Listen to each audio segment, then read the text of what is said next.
Do you see the duck? Do you see the rabbit? Does it just look like an ambiguous image? Is it making you uncomfortable?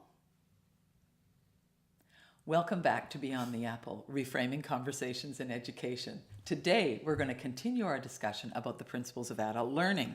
Right. And what the heck is that ambiguous duck rabbit image? What does that have to do with adult learning?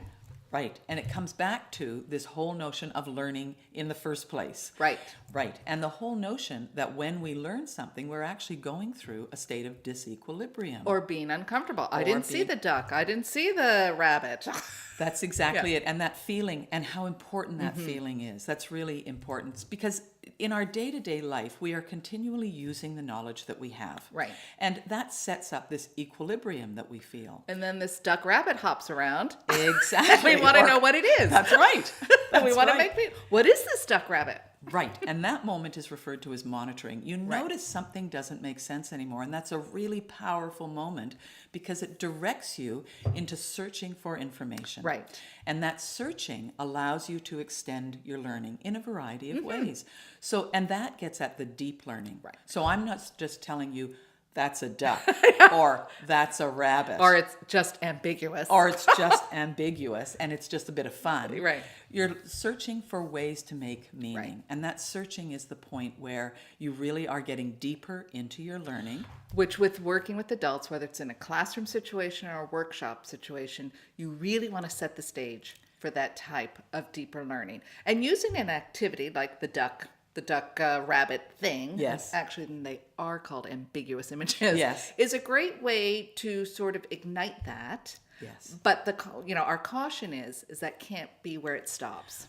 Right. You can use these activities as a wonderful, engaging way to start that process, but then it has to still lead into the content that you're going to be working with. It does. Yeah, exactly. And just as you said, are you feeling uncomfortable? You want to bring the workshop back to that feeling. Like throughout this workshop, you might be feeling a little uncomfortable in a very safe way. Right, in a safe way. Yeah, it's not because it's so contentious what No. you're dealing with, but you are pushing yourself outside your comfort zone, for learning.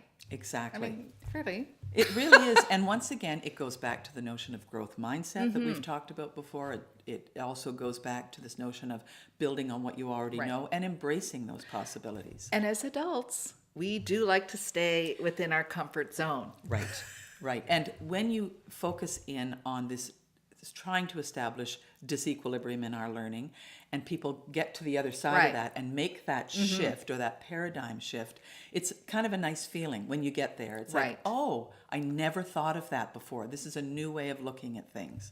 It opens a door. Absolutely. So, when designing a course or a workshop, think of how you can foster that deeper learning. And the duck bunny ambiguous image is a wonderful way. And there's lots of those types of activities. They're a wonderful way to just start on that process.